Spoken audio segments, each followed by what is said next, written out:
Bonjour à tous, bienvenue sur AsusPad.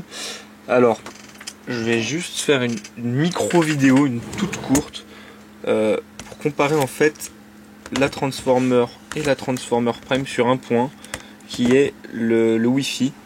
Parce que énormément de personnes disent que le Wi-Fi a des problèmes sur la Prime, qu'il est, comment dire, peu performant à cause de la coque en aluminium, en fait qui souffre du même défaut que le GPS.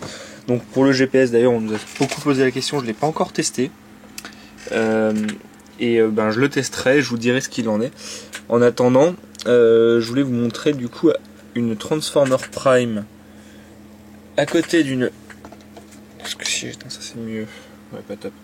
Donc une Transformer Prime à côté d'une Transformer standard, classique TF101. Là j'ai la Transformer 101 TF101, la première du nom, et donc c'est l'application, c'est Wi-Fi Analyzer, qui me permet de mesurer un signal Wi-Fi. Donc là je me suis connecté à un réseau en particulier, le même réseau sur les deux tablettes qui est mon réseau personnel, et il est en train d'analyser le signal Wi-Fi. Là sur la TF101, là je suis à, on va dire que je tourne entre moins 65 et moins 60, sachant que là il doit y avoir une espèce de baisse du signal, parce que avant que je fasse la vidéo j'étais en stabilisé à moins 60, moins 58, plus ou moins par là.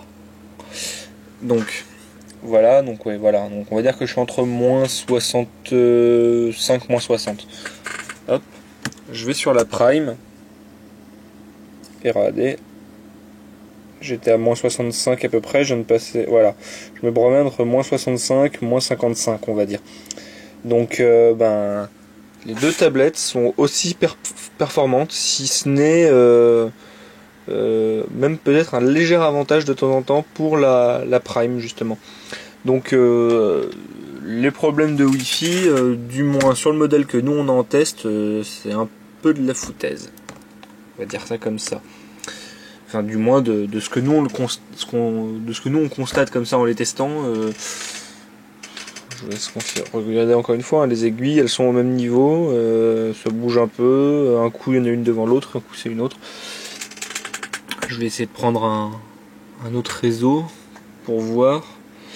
J'ai pris une Livebox que je laisse celle-là. Voilà. Là, sur cette Livebox là, qui je sais pas où elle est quelque part dans mon immeuble, la Prime est clairement un petit cran au-dessus, hein. Donc voilà, juste pour dire que les problèmes de Wi-Fi, je les constate pas moi sur notre modèle de test. Je tiens à le préciser maintenant parce que c'est vrai que là en ce moment il y a le CES et on vient d'entendre parler de la Transformer Prime avec l'écran Full HD, qui est soi-disant, comme tous les journalistes le disent, pour corriger les défauts du GPS et du Wi-Fi. Alors le GPS peut-être, j'ai pas encore eu l'occasion de tester, mais le Wi-Fi, non. Parce que le Wi-Fi, il marche très bien. D'ailleurs, tant qu'on y est, je profite de cette petite vidéo, les deux écrans à côté.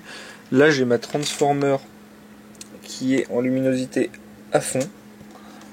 La Transformer Prime, pareil, attendez, hop, pareil, mais en mode IPS. Hop. La Transformer, je sais pas si ça se voit bien sur la vidéo, mais la Transformer Prime est quand même un peu plus brillante, un peu plus... Et alors, on a ce mode Super IPS+, qui est en fait une luminosité accrue pour l'extérieur en fait. Et alors là, enfin, la vidéo, c'est pas super choquant, mais ça saute aux yeux, hein. À l'œil nu, la Transformer Prime est quasiment 2 fois plus lumineuse que la TF101. Donc pour ceux qui ont une TF101 chez eux, ils peuvent se donner une idée, de regarder leur tablette luminosité à fond et de se dire que en Super IPS+, elle peut être 2 fois plus brillante, quoi, 2 fois plus claire. Et ça c'est vraiment pas mal pour ceux qui souhaiteraient l'utiliser dehors, s'il y a des gens qui utilisent des tablettes 10 pouces dehors, hein. Je sais pas, ça peut arriver. Donc voilà, c'était juste la petite vidéo AsusPad pour montrer que la Transformer Prime elle n'a aucun problème de Wi-Fi. Et petite démonstration de l'écran Super IPS+, par l'occasion. Voilà, donc n'hésitez pas à nous suivre sur notre chaîne YouTube, hein, il y aura des petites vidéos comme ça tout au long. Bien sûr, passez sur AsusPad de temps en temps pour les autres news. Allez, merci à tous d'avoir regardé et à bientôt.